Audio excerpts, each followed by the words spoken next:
¿Qué tal? Pues ya estamos de vuelta en la redacción abierta de Intereconomía, son las 19:59 y 55 segundos, prácticamente las 8 de la tarde, y estamos en presencia de Iván Vélez Cipriano. Iván, ¿qué tal? ¿Cómo estás? Encantado de estar aquí. Viene además con un look muy similar al mío, solo que él lleva el cuello Mao. Esto es un cuello Mao, distingue a los hombres verdaderamente elegantes de los que no lo somos. Además viene con un bronceado que has tenido un verano. Suelo preguntar a todos los invitados, al menos en esta primera semana, la semana de la reentré, que ¿dónde habéis estado de vacaciones? Pues yo he estado de vacaciones en un pueblo que es el mío, que se llama Carrascosa, y está en la Sierra de Cuenca, que es un sitio fenomenal y que recomiendo a todo el mundo, claro. Carrascosa, en Cuenca. Sí, en Cuenca. Cuenca es bellísimo. Yo conozco la ciudad mucho. He estado...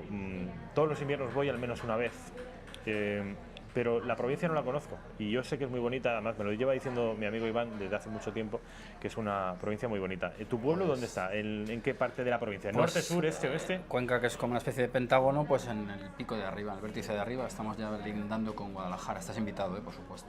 Fenomenal. Habéis celebrado, de hecho, este verano, bueno, además lo organizas tú. Cuéntanos a los espectadores, ¿en qué consiste todos los veranos organizas en tu pueblo una suerte de convención? No, bueno, tú te refieres a los encuentros en el lugar, ¿no? Sí. Bueno, eso se hace en primavera, son un ciclo de conferencias que vamos haciendo ya, me parece que 13 años. ¿Y organizas tú, no? Sí, los organizo yo, sí. ¿Y en qué consiste? ¿En qué consiste? Bueno, pues consiste en buscar un tema y llevar gente para que haga conferencias relativas a ese tema y debatir y convivir allí un fin de semana. ¿Y tu pueblo es pequeñito? Pues es un pueblo que ahora mismo debe tener empadronados 65 personas, por ejemplo. 65 personas. Claro. La España vacía, famosa. ¿Tú creciste allí? Sí, claro. ¿Y el instituto y el colegio? Al instituto me tuve que ir a Cuenca y luego a Madrid, pero el colegio iba yo al pueblo al lado, que es Beteta, y era un gran colegio, en el cual estoy muy orgulloso de haber pertenecido a él. ¿Y al cole te ibas a la Cuenca capital? Al instituto. Cuando al instituto, perdón. La EGB, yo hice la EGB, dada mi yo avanzada también edad, y a primero de BUP lo hice en Cuenca y luego ya me vine a Madrid. Esa es mi biografía. Pues ese es Iván Vélez, que ya les he dicho a los espectadores, te conocen de sobra, pero vamos, ya les he dicho que eres uno de los discípulos, a mi juicio, él dirá que son las cosas suyas juzgarlo, más aventajados de Gustavo Bueno, que hace además 2 años se ha hecho este verano que falleció, y que es el autor de una obra que a mí me parece fundamental, que es imprescindible, para entender no solo el pasado, sino, ojo, el presente. Lo que lleva ocurriendo en Cataluña en los últimos años es muy importante conocer sobre la leyenda negra, aunque él dirá que su último libro no es ese, que es El mito de Cortés. Bueno, pues ya saben que esos son los 2 últimos libros de Iván Vélez. ¿Y estás trabajando en un tercero? O sea, en un tercero. Hay antes otros libros, pero que no son de historia, ¿no? No del todo. Estoy trabajando en un libro que tengo que entregar antes de que acabe el año sobre la conquista de México. ¿La conquista de México? Sí. ¿Y también te dedicas a derribar mitos negrolegendarios? Sí, siempre, todo el rato. De manera obsesiva. Sí, porque la realidad, como tú bien dices, la actualidad nos devuelve continuamente materiales negrolegendarios, ya sea del pasado, ya sea reelaborados, ¿no? Entonces yo pienso que como contamos con una documentación muy abundante, con unos archivos muy potentes en España, pues trabajándolos podemos ir desmontando todo este tipo de leyendas, que no en vano se llaman leyendas, que son pues construcciones, relatos que se arrojan sobre la historia de España, que tienen una repercusión en el presente bastante potente, como estamos viendo en todo esto que tiene que ver con el proceso independentista catalán. Yo escribí el otro día, defendía una tesis muy similar a la tuya el otro día en Facebook, en mi muro de Facebook, decía que la leyenda negra estaba en la base, en el sustrato de lo que hoy ocurría en Cataluña, y me decía un amigo, en fin, es un tipo listo y bastante cultivado, y me decía: no te engañes, Rafa, la leyenda negra es una cosa que conoce una parte muy pequeñita de la población, eso no afecta a lo que ha ocurrido en Cataluña, que es una movilización de millones de personas. La leyenda negra es historia, que la conocen los historiadores o tal, pero que no te engañes, eso no tiene nada que ver. No, pero creo que hay que distinguir ahí entre acto ejercido y acto representado. Es decir, tú puedes estar involucrado en unos asuntos sin tenerlos, digamos, delimitados, sin que estén distinguidos de otros. Es decir, que tú puedes estar imbuido de la leyenda negra sin saber ni siquiera que existe tal concepto historiográfico. Eso no anula la vigencia de la leyenda negra, que yo creo que es muy importante. Vale, ¿y cómo los españoles y más concretamente los catalanes separatistas han sido infectados por esa leyenda negra? ¿Por qué vías? Bueno, han sido infectados por la vía educativa, sobre todo, por la vía de una vida pública catalana pues que trata de establecer, o sea, de romper puentes con la historia de España, cosa que es imposible, pero bueno, a nivel propagandístico puede tener que ver, o sea, puede ser posible, perdón. Y bueno, pues ¿cómo llega un chico que nace en Tarrasa, por ejemplo, a creer que España es un Estado opresor ajeno que habría pisoteado las libertades de Cataluña? Pues con una educación completamente falsificada, que tiene además mucho de negro legendario, porque ya no es que España se presente como una especie de traba al desarrollo de una Cataluña que si no se comería el mundo, ¿no? Sino pues que además se enseña pues que somos un pueblo genocida en nuestro despliegue americano, violento, codicioso, etcétera. Yo creo que las interpretaciones que se han hecho de los actos que empezaron a producirse hace justo un año, pues tiene mucho que ver con los habituales componentes negrolegendarios. Pues la incapacidad de los, como decía Juderías, por cierto, como decía Julián Juderías, la incapacidad de estar homologados con las democracias o con el progreso o con las naciones europeas. Por eso ellos pues quieren ser europeos a toda costa, ¿no? Pero eso un espectador ajeno podría decir, bien, es que piense esto un británico, un francés, un norteamericano, está bien, pero me estás diciendo que los propios españoles están siendo contaminados por la propia leyenda negra. Es que, vamos a ver, los británicos no sufren esa leyenda negra. No, es que el caso español es especialmente grave porque ya no es que nos acusen desde fuera, sino que desde dentro nos flagelamos y nos hemos tragado completamente esa propaganda. Ese es el problema de la leyenda negra. La leyenda negra, de hecho, además, estuvo más o menos poco combatida durante siglos, mientras los españoles no se avergonzaban de ser españoles, ¿eh? Pero claro, desde el momento en el cual esta gente se autodesprecia de tal modo, pues asume toda la carga negro-legendaria que viene de fuera e incluso la fabrica. ¿Notas en los últimos años, a raíz de la bibliografía que tú particularmente, luego hace un par de años Elvira Roca, Pedro Insúa ha sacado un libro, 1492, España entre sus fantasmas, Ricardo García Cárcel también? El tema de la leyenda negra es recurrente, ya no solo entre élites intelectuales o determinadas editoriales, sino que es un asunto cada vez más presente. ¿Esto puede ayudar a revertir la leyenda negra? Yo creo que sí, porque el conocimiento de los hechos pues impide que tengan operatividad negativa. Es decir, si se demuestra, como así es, yo creo, a mi juicio evidente, porque creo que tengo los datos suficientes para no admitirlo, si se demuestra, por ejemplo, que el despliegue, conquista y civilización que los españoles hacen en América pues no fue un genocidio, sino otra cosa muy diferente, pues es inadmisible esa acusación, por ejemplo, ¿no?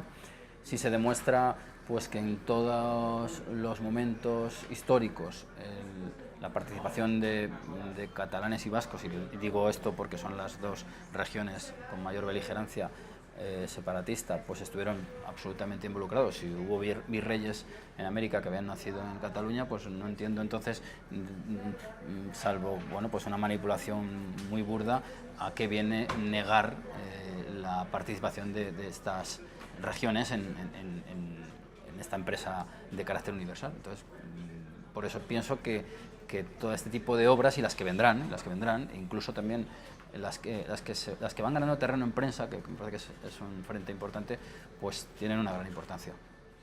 Además, tú escribes, participas en tertulias, medios de comunicación, ahora mismo estás delante de unas cámaras, pero yo que soy amigo de Iván, he visto como los asuntos que tú tratas cada vez tienen una mejor recepción en los medios de comunicación. Has escrito dos terceras de ABC, ¿o una? Sí, dos, creo. Dos.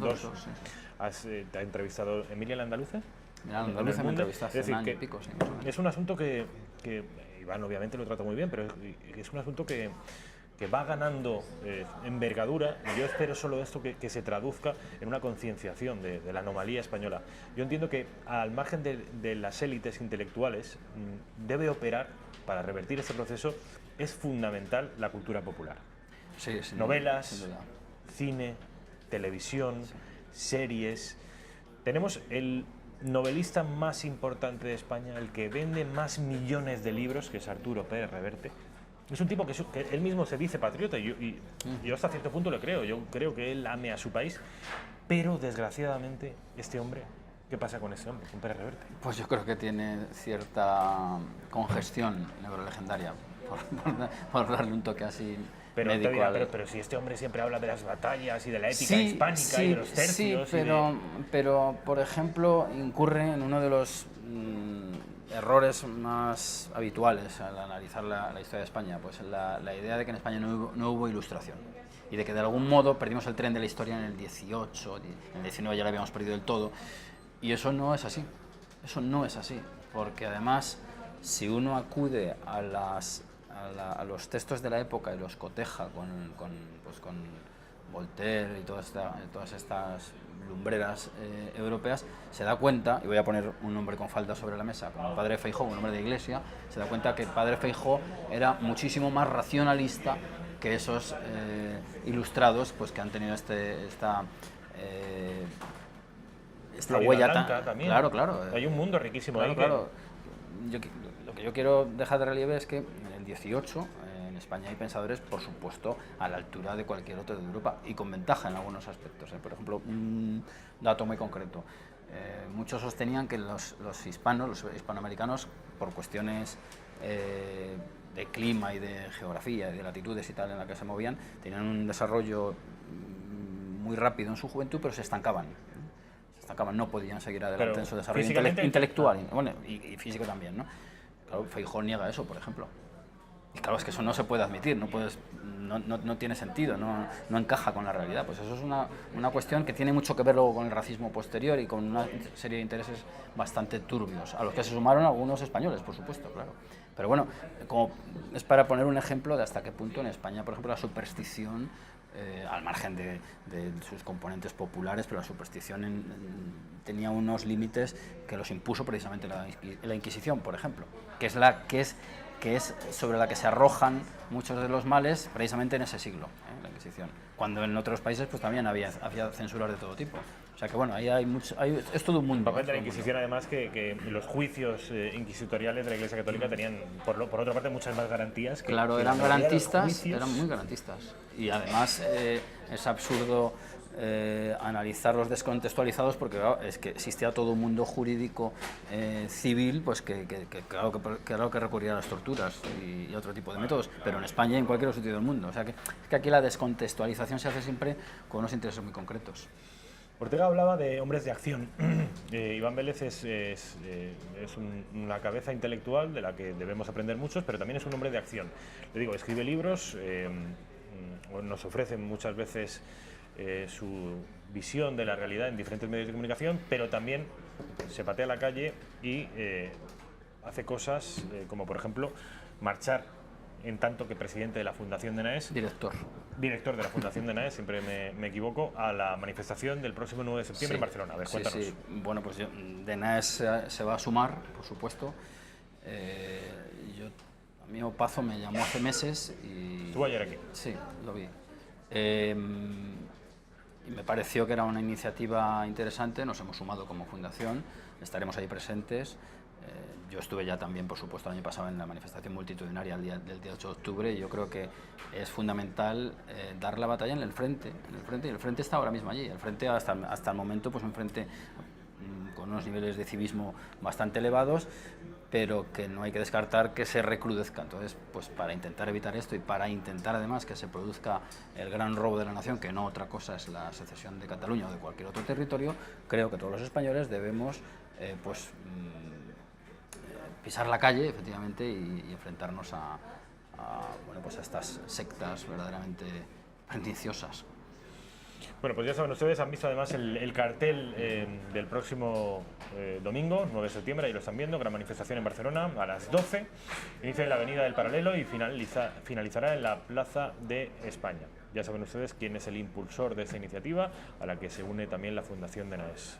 Sí, hay que decir, que una pincelada, en relación con las élites de las que hablábamos, que piensen los ciudadanos españoles hasta el papel que han jugado esas élites en la estabulación regional de nuestros conciudadanos, y en la creación de barreras internas al calor de mitos como el de la cultura, para que haya pues diferencias radicales entre regiones españolas, cuando es un verdadero artificio, porque si uno va, por ejemplo, a las crónicas americanas, que es un tema que nos da una visión muy interesante de cómo se movía aquella gente, las diferencias pues eran bastante mínimas en cuanto a regiones, otra cosa serían en cuanto a estratos sociales, pero bueno, que la gente reflexione sobre ese asunto. Vamos a publicidad y a la vuelta hablaremos, ya se lo he avanzado a nuestros espectadores, sobre, ¿lo llamabas el contubernio? Sí, un artículo se llama El contubernio de la Medya. De la Medya. Un malicioso juego de palabras, claro. De Ametlla del Vallès. Yo ya les he explicado a los espectadores que, en fin, que es algo que te anuncio ya, que yo lo he incluido en mi libro, y que es una suerte de, no sabría llamarlo así, confabulación, pero reunión de ilustres intelectuales, algunos políticos, otros expolíticos de la izquierda, de la derecha, del catalanismo, que al calor de la inteligencia norteamericana se reúnen unos años antes de la transición, en pleno franquismo, para dibujar algunas de las líneas maestras que luego acabarían confirmándose en el texto del 78. Nos va a hacer un resumen Iván Vélez, a partir de, dentro de, un par de minutos, que 8 y 19 minutos, casi 20 minutos. Nos quedan 10 minutos para acabar el programa y 10 minutos que vamos a dedicar a el contubernio de la Ametlla. La Ametlla del Vallès es una localidad en el Vallès, que es una provincia, una comarca dentro de la provincia de Barcelona. De Barcelona. A ver, ¿qué pasó allí? ¿Por qué es importante? Pues la Ametlla del Vallès. Es importante porque allí en diciembre del 64 se produjo una reunión muy interesante, muy interesante. Vamos a ver, estamos en pleno franquismo, años 60, estamos ya después del plan de estabilización, a partir del 59, y en España se están produciendo unos cambios, tanto económicos como políticos.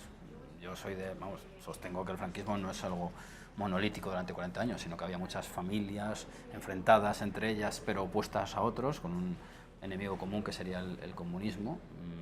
Y entonces, en este contexto de Guerra Fría, dos bloques, ya se nos ha olvidado, pero existieron dos bloques, Unión Soviética y Estados Unidos, pues España era un país ciertamente anómalo, en el sentido de que era anticomunista, pero no era una democracia de mercado homologable a la americana. Entonces, claro, existía la posibilidad de que, por un lado, se vinculara al lado occidental, como así fue desde los factores del 53 en adelante, pero todavía había pues una oposición que era precisamente el PC, y podía haber cierta infiltración del comunismo, como así se intentó por varias vías, empezando por la revolución del maquis, fallida desde el principio, pero también por la vía cultural. Entonces, en España, aparte de otras estrategias de carácter bélico, de carácter económico, hubo una estrategia de carácter cultural que trató de aglutinar a una serie de personas pues que habían pertenecido al régimen, pero que eran ciertamente algo discrepantes. Me estoy refiriendo, por ejemplo, como un personaje importantísimo, al mismísimo Dionisio Ridruejo, hombre de camisa azul de primera hora, que luego se distanció. Entonces, ahí se fue configurando, dentro de una estrategia de escala europea, un comité español del Congreso por la Libertad de la Cultura, que este era el gran organismo financiado por una serie de fundaciones interpuestas, tras las cuales estaba la CIA, pues que trató de captar a ciertos grupos intelectuales. El grupo intelectual español, que estaba dirigido desde París, pues tenía entre sus integrantes a Fernando Chocagoya, arquitecto, tenía a Pedro Laín, tenía a Julián Marías, tenía pues a Aranguren, en fin, a Julio Caro Baroja, un montón de gente que estuvo gravitando en torno al propio Tierno Galván, que estuvo gravitando en este ambiente. El proyecto a gran escala consistía en intentar construir unos Estados Unidos de Europa, una especie de pre-Europa, de Unión Europea, parecida a la actual, y ahí entraba en juego la idea de federalismo. ¿Por qué? Porque había que federar esas naciones pues ya constituidas. Entonces, en España lo que se hace es una lectura a escala interna de ese gran proyecto, y lo que se configuran son unos núcleos regionales que impedían además que un partido pudiera hegemonizar toda la nación. En este caso podría haber sido el Partido Comunista, y ahí lo que se constituyen son una serie de núcleos. Los dos primeros de ellos, los más claros son el llamado grupo catalán y el llamado grupo castellano. Digo castellano porque no todos eran castellanos, evidentemente, con lo que se entiende por Castilla ya a esas alturas del siglo. Entonces, ahí lo que se empiezan a celebrar es una serie de encuentros, este es el primero de ellos, encuentros no por casualidad llamados Cataluña-Castilla, donde se discuten aspectos que tienen que ver con la lengua, con la financiación, en fin, que son un precedente del actual debate. Y entonces creo yo que son ellos y otros grupos también los que van configurando esa conciencia que aflora ya en la legalidad y en cierta realidad en la Constitución actual. Esa idea de que hay una especie de nación de naciones, utilizando esta fórmula que tanto empleó Anselmo Carretero y de la que son deudores Zapatero y otros muchos, y bueno, pues ellos fueron teniendo reuniones y la primera de importancia se produjo en este palacete, que además era propiedad, ojo, de Félix Millet Maristany, el padre del saqueador de esa institución, Palau me parece que es. El Palau de la Música, sí. Que además tenía una relación muy directa con Jordi Pujol, porque hay que decir que frente a este contubernio, que yo lo llame así porque muchos participaron en el contubernio de Múnich, se celebraron otros contubernios donde los invitados eran estrictamente catalanes. O sea, había dos escalas, como está ocurriendo ahora. Es decir, ahora todos sabemos que hay incluso el gobierno que se pliega a los deseos del catalanismo, pues tenemos un bloque llamado catalán frente a lo que se presenta como el bloque español, como si fueran la misma escala, pero luego ya se sabe que dentro de la propia Cataluña pues hay unos movimientos constantes que esperemos que la discordia opere y los desactive. Por parte del bando catalán, ¿cuáles eran los asistentes? Me he traído aquí una pequeña chuleta porque no me acuerdo de todos. Estaban allí Antonio Badia Margarit, Lluís Beltrán, Josep Benet, hombre importantísimo, senador muy importante. Estaba José María Castellet, María Manent, eran gente de la literatura, del mundo de la edición, de la cultura. Estaba Gomís, que son los Gomís son los que ponen en circulación la revista El Ciervo, que todavía sigue publicándose. Estaba Joan Raventós, que ya sabemos que luego se reorientó hacia el socialismo, e incluso estaba José María Maragall, el gran historiador, que tengo que decir que yo, que he mirado más o menos las actas de esa reunión, es el menos beligerante de ellos, frente al más exaltado, que era sin duda Josep Benet, que habla pues en términos de autodeterminación clarísimos. Año 64, insisto, parte castellana, y para cerrar la convocatoria, digamos. Aranguren, quizá un hombre con mucho peso, aunque fue muy escurridizo como él era, ¿verdad?, en aquella reunión. Ridruejo, que fue el más beligerante, que habló también de autodeterminación, habló también de que España estaba un poco menos invadida. Con camisa vieja, sí, es que la gente tiene que darle una vuelta a esto de las camisas viejas, hay que llevar la camisa a la lavadora, ¿verdad? Estaba Pablo Martizaro, que era el enlace, digamos, con París. Y bueno, pues entre bastidores hay que decir, aunque no llegó a participar, estaba Ruiz Jiménez, figura importantísima en la cristalización de los movimientos que surgen y de esa socialdemocracia o movimientos democristianos que navegan en esas aguas. Es decir, la inteligencia norteamericana o los estadounidenses instan a esta reunión, pero ellos no están presentes en estas reuniones. No están presentes. No es que insten a la reunión. Ellos lo que hacen es configurar este comité, auspiciarlos, poner en marcha pues diversos encuentros, diversos proyectos editoriales, y como consecuencia de esto, para que veamos un poco lo que se estaba buscando, se establece el proceso de la Asociación de Culturas Ibéricas, porque hay que tener en cuenta que estos proyectos culturales abarcaban a toda la península ibérica porque ¿quién estaba también en Portugal? Pues tampoco estaba Salazar. Claro, estaba Salazar, que era una especie en el cual los americanos veían una especie de Franco en el espejo, ¿no?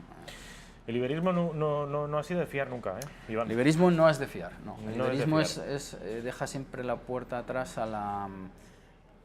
no al federalismo, sino al confederalismo. Y ahí, claro, a ver, para que hubiera un iberismo interesante habría que tener muy claro cómo se llega a él, porque ahí sí que te pueden colar. Bueno. Y sobre todo creo que está claro, ¿no? Es la izquierda, y en particular la izquierda catalanista, la que ha sido la principal instigadora de ese fenómeno que se ha dado a llamar iberismo. Aunque tengo que decir, ya sabes que yo estoy de izquierdas y derechas, trato de evitarlo porque me parece que confunde más que aclara, que esto es de izquierdas poquito, más bien lo otro. Bueno, Ridruejo yo no sabría cómo calificarlo, pero en cualquier caso, ¿tú te atreves a decir que esto puede ser un prólogo de lo que luego vino, porque en realidad no hay, ¿hay conexiones entre aquello del 64 y lo que empezó a partir del noviembre del 75? Hombre, vamos a ver, yo en el artículo ese que está en el Catoblipas, este artículo me parece que hace 4 años o por ahí que lo publiqué, lo cierro diciendo los cargos y los reconocimientos que tuvieron estas personas. Luego durante la democracia. Durante la democracia. Y todos tuvieron su medallita, su carguito, su escaño, su curul, que dicen los hispanoamericanos. Por algo será, por algo será. No me digan que no es interesante y no es una cosa que sorprendentemente no se conoce. Yo, esto que lleva desde hace años Iván en el Catoblepas, luego también escribió una versión más reducida para la Gaceta, me ha llamado mucho la atención siempre. Y en tanto que pueda suponer un prólogo a lo que luego vino, me parece extraordinariamente interesante y que ha pasado absolutamente inadvertido. Iván Vélez, ha sido un placer, como siempre. Mutuo. El próximo 9 de septiembre estará el director de la Fundación DNAES en la manifestación barcelonesa para procurar que este país nuestro no se nos rompa. Muy bien. De manera que gracias, en tanto que español que soy, gracias por estar allí, Iván.